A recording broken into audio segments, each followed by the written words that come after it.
It's December 1st, 2018. CCTV records 22-year-old Grace and her Tinder date, Jesse, getting ready to leave a bar.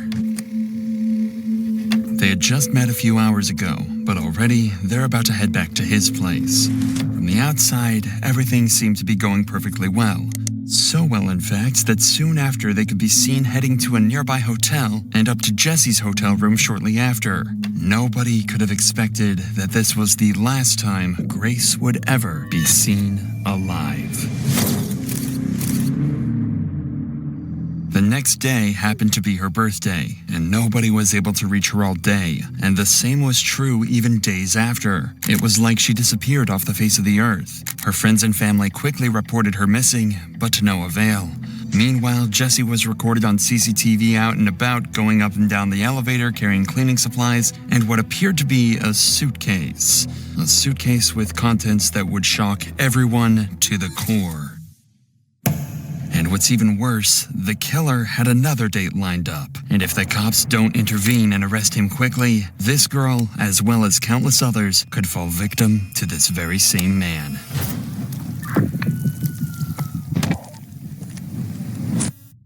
Tell me what happened last Saturday. From the beginning? Yeah.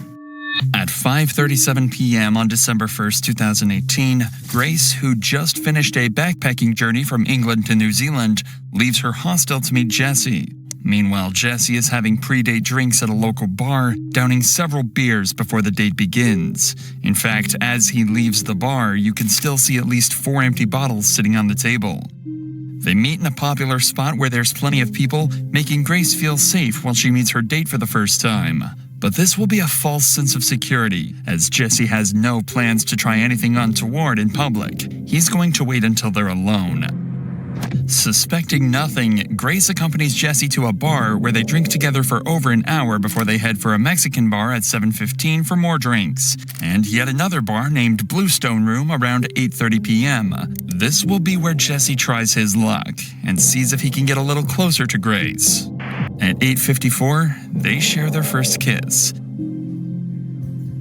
This is when Jesse takes a trip to the bathroom and where Grace sends her very last message to anyone, telling her friends that it's going amazingly well and that she just clicks with him so well.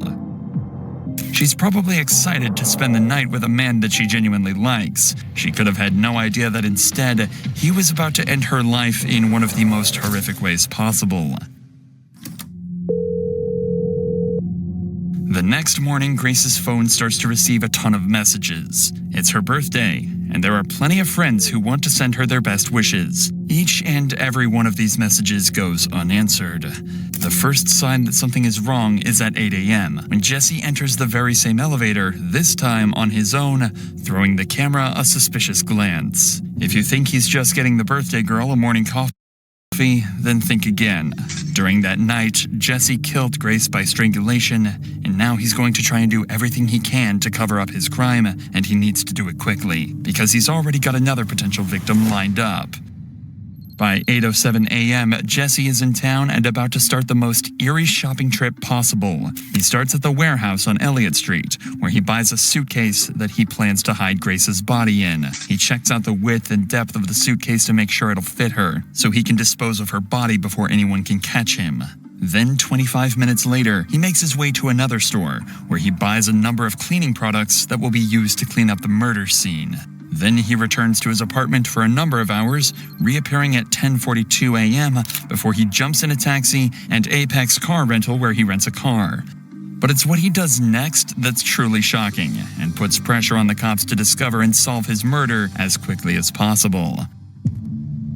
As Grace's body lies in the apartment, Jesse goes on a date with another girl he'd met on Tinder. Given that he has all the equipment ready to hide one body, it's speculated that he planned this to be his second victim of the day. As he arrives at the bar, Jesse is wearing exactly the same clothing that he wore the night before, possibly the same clothes that he wore when he killed Grace.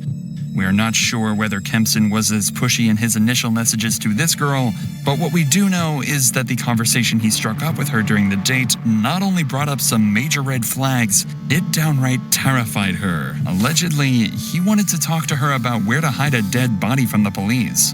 Right away, the date is over, and and this girl's instincts may have just saved her life. It's hard to imagine the horror that she would have felt when she learned the truth about the man she just walked away from, certain that he likely had the same fate lined up for her as he did with Grace.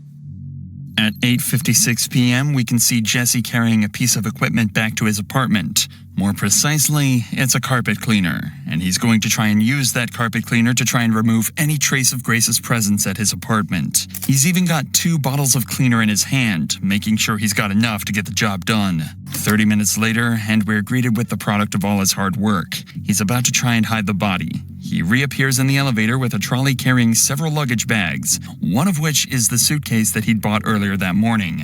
It's way too heavy to carry, as inside is Grace's dead body. Of course, he can't walk through the streets with this amount of baggage, which is exactly why he hired the rental car. Minutes later, he's loading the rental car with all of the baggage, ready to make the next move in his attempt to cover up this murder, hiding the body in a place he thinks no one will find it. The next morning at 7 a.m., Jesse buys a shovel and heads back to his apartment, where he collects some clothing to take to the dry cleaners, destroying more potential evidence of his crime.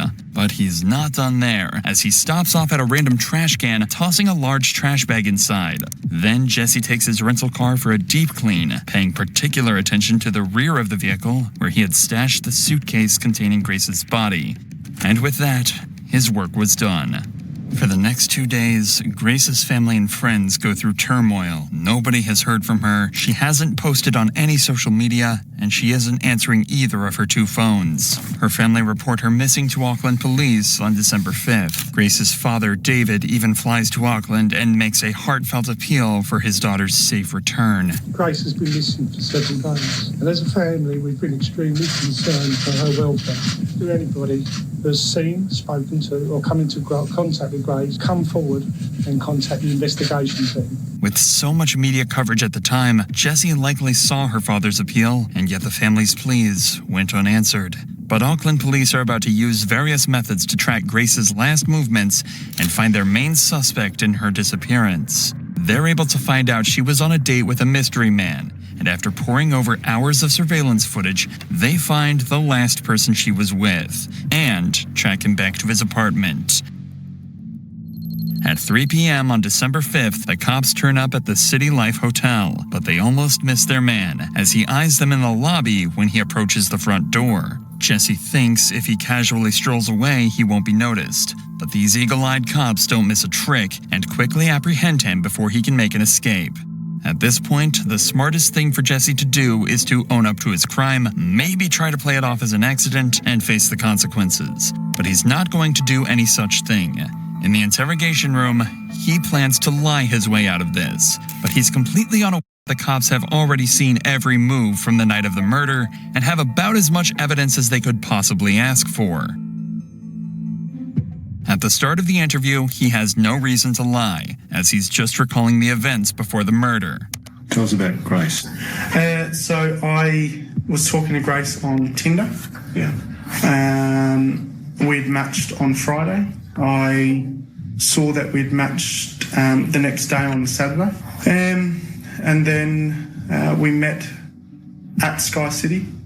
And then we decided that we were going up to Andy's Burger Bar, which is on the first floor. Not long into this interview, Jesse becomes entangled in his first lie, as he claims Grace was the one pushing for a date, when we already know he was the one trying hard to meet Grace in their initial messages. Whose idea was it to go to that particular burger place? Me. Because I didn't initially know that she was real. What do you mean? Well, there's a lot of... So have you heard of catfish? No. So catfishing is where someone uses your profile or uses your photos and pretends to be you and then meets and you're a completely different person. Right. And it's on Tinder, it's all about the way you look. And so if they use more endearing photos, you're more likely to swipe for them. Okay. Yeah.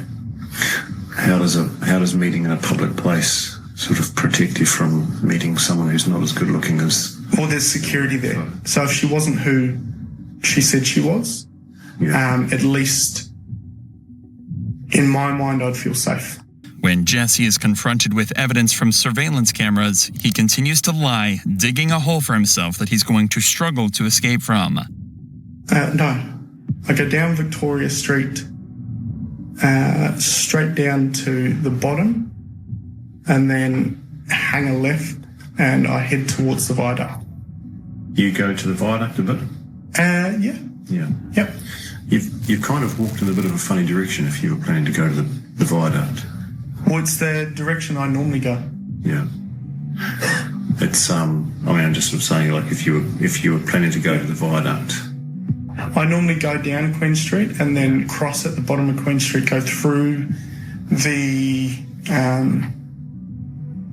containers, and then walk along the wharf. Yeah. Is there a particular reason you would kind of do that? I feel safer down that way. The cop obviously suspects something strange here. Jesse's behavior and responses don't seem to line up or make sense at all, and if Jesse is lying, it'll only take a good few questions to throw him off completely. So the cop starts to apply the pressure, sending Jesse into panic. Actually don't know if she's been murdered or not yet. She may be alive and well. Okay. But she might also be dead. Okay? And it could be that you've done it.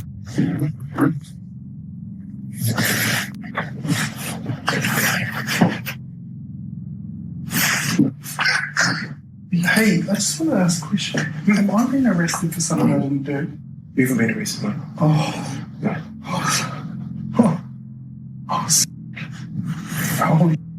He's not being arrested just yet, but Auckland police are convinced Jesse is either behind Grace's disappearance or is at least involved. And the more they investigate this case, the more evidence they find to suggest Jesse is the one responsible. It's not just the surveillance footage that helps solve this case. Remember the new suitcase and cleaning products Jesse bought the morning after? Well, believe it or not, they were all bought on Grace's credit card, as well as an extra night's stay at the City Life Hotel. In fact, it's very possible he paid for his second date on Grace's credit card. An extra day at the hotel should give Jesse time to clean up the mess, but it's going to take more than a carpet cleaner to get rid of the evidence. When police search his apartment, they find traces of Grace's blood.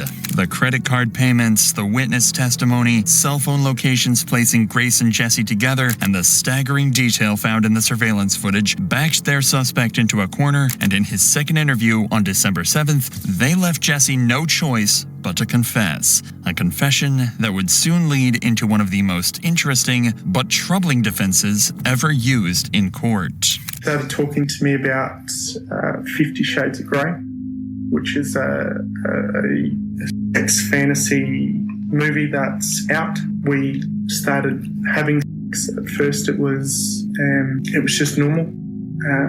It was very placid. And then she asked me if we could get into bondage. And then all I remember is falling asleep in the shower. I need to stop. I need to go. Would you like some fresh air? Yeah, please. I was in shock and I didn't know what to do. I went downstairs and I was just, I don't know, it was all over the place. I didn't believe what had happened. I was just terrified and scared. I thought that she had gone. I thought she had left. Pathologist, specialist doctor will perform a post-mortem. Yeah. They're very skilled at establishing people's causes of death. Do you understand that? I went to the warehouse at the atrium and bought a suitcase. I went back and I was just in shock because it just didn't seem right. I left to go and get cleaning products. So I messaged a friend and said I'll meet you at Revelry. After finishing drinks with her, I got back to City Life. And all the time I just kept saying I'm sorry. And then I went downstairs and I grabbed the porter thing and I put the suitcase on top of the porter thing. I drove the hire car into Wilson's car park and parked it. I woke up the next day at about 5 a.m. and drove the car out to Cummu at first. I had picked up a shovel from ITM at Cummu. I ended up driving towards the Waitakaries. I went into the bush, I dug a hole, I went and got the suitcase and I covered the hole, and then I drove. Where is her possessions? I threw them in the rubbish. Whereabouts? Albert Park, rubbish. Right. So what items of her property have been disposed of in Albert Park? Everything. All of her clothing? Everything that was in the room. Whereabouts did you clean the car, the outside of the car? I think it was in Henderson. I don't know West very well. Okay. And what did you use to clean the car? Water blaster thing from a car cleaning place. Did she have any injuries? Not that I can remember. I was just panicking. Did you inflict any injuries on her that caused her to die? No. Did you kill Grace Mullane? Okay. And you're under arrest for the murder of Grace Mullane on or about the 2nd of December. You understand? Yep. Did you intend to cause her death? No. Are you ready to take us to where she is? The media called it the 50 Shades of Grey defense. The idea is that someone may consent to being harmed during intimacy knowing the dangers involved. If they made no indication to stop, then it would be seen as an accident, and the person responsible shouldn't face a murder charge. But this defense has always been seen as more of a scapegoat, used by lawyers to try and get their defendant off with a lighter sentence, which in this case would be manslaughter. This doesn't change what happened after Grace's death, and the disturbing series of events uncovered during the investigation. From December 1st, the day before the date, all the way to December 7th, cops found Google searches made by Jesse looking for a place to hide the body. He'd also taken photos of Grace's body before and after he packed her into the suitcase. They found Grace's body on December 9th, 2018 in the Waitakere Ranges just outside of Auckland. It was determined that she was strangled and had bruises on her arms and chest consistent with being pinned down. In New Zealand, there is no such thing as first-degree or second-degree murder. All charges are treated the same, carrying a life sentence.